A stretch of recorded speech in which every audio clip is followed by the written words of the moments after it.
నమస్తే. ప్రస్తుతం మనతో పాటు సిపిఐ జాతీయ కార్యదర్శి నారాయణ గారు ఉన్నారు. మాట్లాడదాం ఎన్నికల ఫలితాలపై. పార్లమెంట్ ఎన్నికల ఫలితాలు మాత్రం పూర్తి స్థాయిలో బీజేపీ మాత్రం 400 వస్తుంది. పూర్తి స్థాయిలో సొంత మెజార్టీతో అధికారంలోకి వస్తామని చెప్పారు. ఇప్పుడు చూస్తే మాత్రం బోటాబోటిగా మ్యాజిక్ ఫేర్ దగ్గరికి వచ్చారు. ఈ ఫలితాలను బట్టి చూస్తే ఏమనిపిస్తుంది? బీజేపీ నైతికంగా ఓటమి పాలయ్యింది. ఇండియా కూటమి నైతికంగా విజయం సాధించింది. ఎందుకంటే ప్రైమ్ మినిస్టర్గా ఉండి సకల అవినీతికర పనులు చేయడంతో పాటు అధికారాన్ని మొత్తం దుర్వినియోగం చేసి దేవుళ్ళను ఉపయోగించి కులాలను ఉపయోగించి రకరకాల పద్ధతుల్లో రాజ్యాంగ వ్యతిరేక ఉపన్యాసాలతో పాటు మతాన్ని నెచ్చుకొట్టే పని చేసినా కూడా 400 సీట్లు అని చెప్పి 400 సీట్లు ఆడ వస్తాయి. చివరికి వాళ్ళకి మ్యాజిక్ ఫిగర్ కూడా దగ్గర ఫ్రెండ్తో వస్తూ ఉంది. అందుబట్టి ఈ బీజేపీ తీసుకున్న వైఖరిలో అనేక లోపాలు ఉన్నాయి. ఆయన గవర్నమెంట్ వచ్చాక ఉద్యోగాలు ఇవ్వలేవు. సంవత్సరం 2 కోట్ల ఉద్యోగాలు అన్నారు. ఇప్పుడు 10 20 కోట్ల ఉద్యోగాలు ఇవ్వాలా? ఇచ్చారా? ఒక పబ్లిక్ సెక్టర్ సాధించారా? ఒక ఇరిగేషన్ ప్రాజెక్ట్ సాధించారా? కొన్ని పబ్లిక్ సెక్టర్ అమ్మేస్తూ ఉన్నారు కదా, ఉద్యోగాలు రాకుండా పోయినాయి కదా. అవినీతి అని తగ్గిందా? డ్రగ్స్ మాఫియా తగ్గలేదా? తగ్గిందా? బ్లాక్ మనీ తగ్గిందా?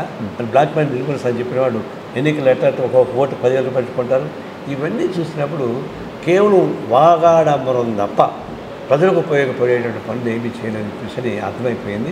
అందుకే ప్రజానీకం బీజేపీ పెట్టాల్సి పెట్టారు. సో గతంలో యూపీఏ సర్కార్ ఉన్నప్పుడు చాలా కుంభకోణాలు జరిగాయి, కానీ ఎన్డీఏ హయాంలో ఎలాంటి కుంభకోణాలు అవినీతి జరగలేదు. అందుకే ప్రజలు మావైపు ఉంటారు. పదే ఈ యొక్క ప్రాపగండా చేశారు. మరోవైపు అయోధ్య మందిరం పైన కూడా ప్రధానంగా ప్రచారాస్త్రంగా వెళ్ళారు.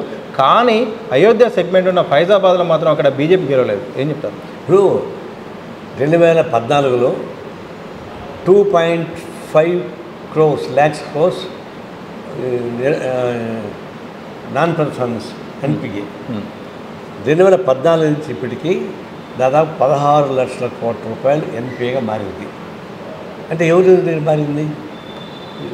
మన్మోహన్ సింగ్ గవర్నమెంట్ ఉన్నప్పుడు చిన్న అవినీతి పని చేస్తే వాళ్ళు జైలుకి పంపించారు. మంత్రులు జైలుకి పోయారు, ఆఫీసులు జైలుకి పోయారు.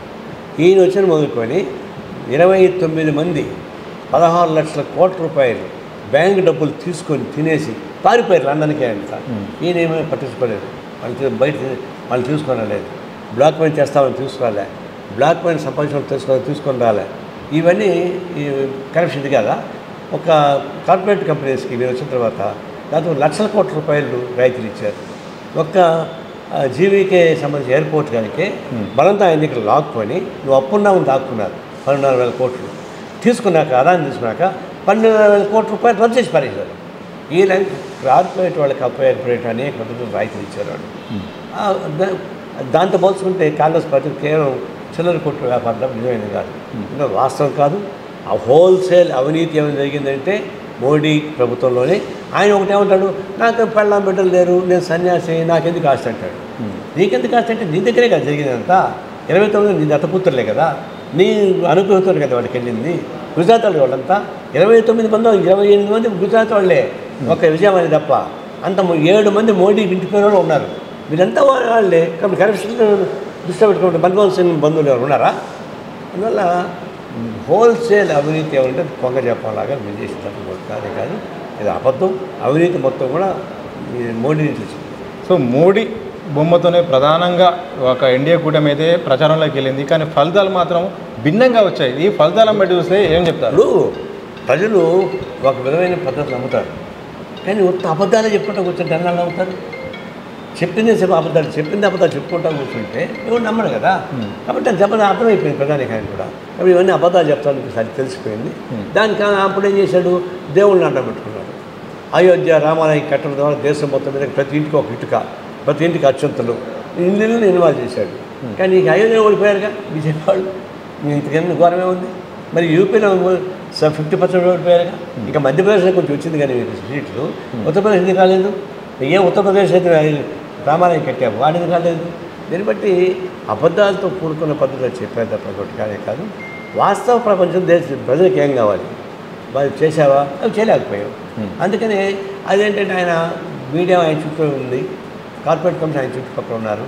90% ఆఫ్ ది మీడియా మొత్తం ఆయన దగ్గర ఉన్నాయి. ఆయన ఏం చెప్తే అదే వేదవాక్కు అవి వస్తుంటాయి. దాని ప్రజలు నన్ను చూస్తారు. ఒకదే భ్రమలు కల్పించారు. ఆ భ్రమలు అవాస్తవంగా తేలిపోయింది. ఓటు రోజు తేలిపోయింది.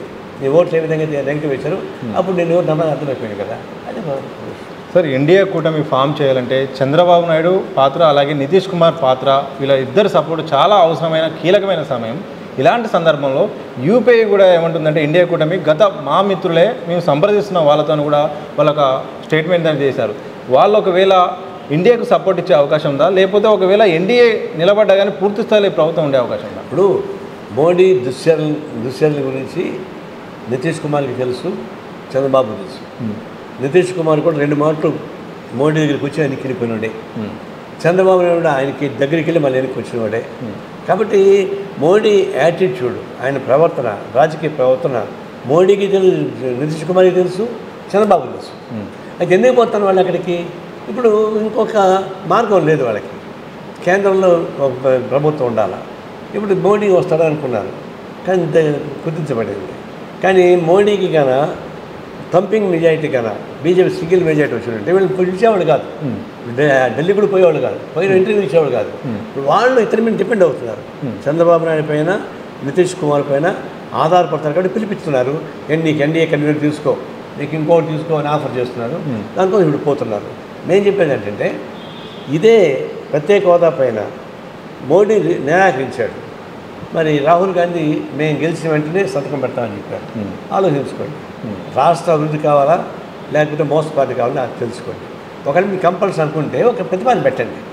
నిర్దిష్టంగా రాష్ట్ర విభజన చట్టంలో ఉన్నటువంటి అమలు చేసేదానికి ఎన్ని టైం కావాలి, ఒక నిర్దిష్ట ప్రాతిపదిక మీద డిస్కస్ చేసి ఒప్పుకుంటేనే వాళ్ళు సపోర్ట్ చేయండి తప్ప వేషతిగా మీరు సపోర్ట్ చేస్తే మళ్ళీ తెలుగు ప్రజానీకానికి అన్యాయం చేసిన అవుతుంది అనిపిస్తుంది. మేము సందేశం పంపించాం, ప్రశ్నలు చెప్తున్నాం. ఆయన ఇప్పుడు చేరుంటాడు, మీరు మీ వర్తమానం పోతుంది. ఆయన కండిషన్ సపోర్టా బేషత్ సపోర్టా? బేషత్ సపోర్ట్ అయితే తెలుగు ప్రజానీకానికి అన్యాయం చేసేస్తే, కండిషన్ సపోర్ట్ అయితే టైం బైండ్ ప్రోగ్రామ్ ఉండాలి. ఆ ప్రకారం పవన్ కోరుతుంది. సో ఎన్నికల ఫలితాల్లో కనుక చూస్తే డిఎంకే మాత్రం వైట్ వాష్ చేయగలిగింది. అక్కడ అన్ని పార్టీలను కలుపుకొని పోయి సింగిల్ మెజార్టీ మొత్తం సాధించింది.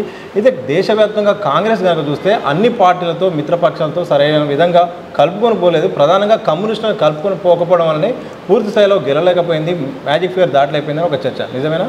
చిన్న పావునైనా పెద్ద కర్రతో కొట్టాలనేటువంటి సామెతతో డిఎంకే అధినేత స్టాలిన్ అందరినీ కలుపుకున్నాడు. చిన్న పార్టీలు కలుపుకొని అందరిని సంతృప్తిపరిచి ఒక పకడ్బందీ ప్రయత్నం చేశాడు. అందుకే మోడీ అనేక పర్యాయాలు చేశాడు. ఆడ వదలగొట్టాడు మీడియాతో. మోడీ చాలా పర్యటన చేశాడు. కోయంబత్తూరు గెలిచిపోతాను అనిపిస్తే అన్నామలై తీసుకుని పెట్టుకున్నారు. అంతా చేసినా సరే ఎందుకు చేశారంటే డిఎంకే నాయకుడు చేసుకుంటే ఒక పకడ్బందీ వ్యూహం వల్ల బీజేపీని ఓడించాడు.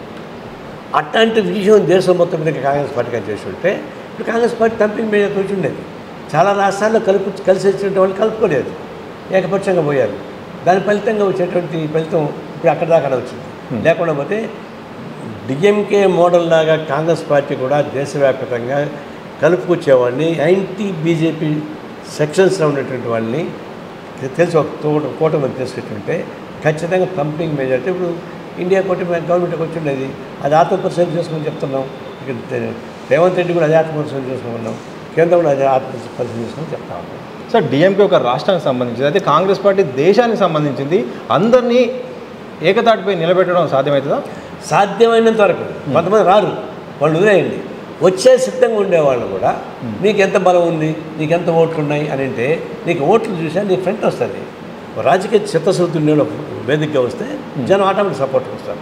అంతేగాని బలాబలాన్ని దృష్టిలో పెట్టుకోవాలి పోవాల్సింది. అక్కడ వీళ్ళు ఏం చేస్తారంటే అంతెందుకు చంద్రబాబు నాయుడు ఇప్పుడు బీజేపీకి ఎంత బలం ఉంది, ఎందుకు సీట్లు అక్కడ? పవన్ కళ్యాణ్కి ఒంటరిగా పోటీ చేస్తారు, సీట్లు వస్తాయా?